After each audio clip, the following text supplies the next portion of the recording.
Police দিয়ে নূরকে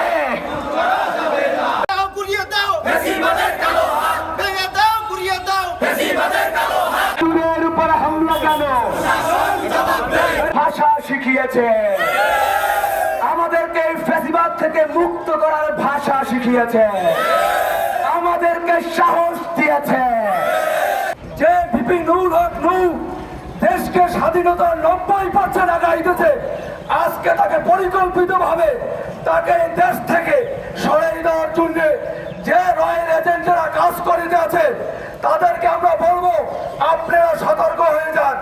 আজকে ভারতবর্ষের যে রয়্যাল এজেন্ট গোয়েন্দা সংস্থার ভিতরে বাস করছে, সেনাবাহিনীর ভিতরে, পুলিশের ভিতরে বাস করতে আছে, তাদেরকে নিয়ে আজকে তারা ভাবিছে যে এই দেশে একমাত্র ভিপি নূর হক নূরের হুঙ্কার দিলি গণ অধিকার শুনলো বাংলাদেশে লোক রাস্তায় নামে। তাই নূরকে একমাত্র যদি দমানো যায় আর শেষ করে দেওয়া যায় তাহলে এই দেশ ফ্যাসিবাদের আবার সামনে আনা যাবে। পরিকল্পিত ভাবে ভিপি নূর হক নূরকে এই ধরনের আক্রমণ করে দেশ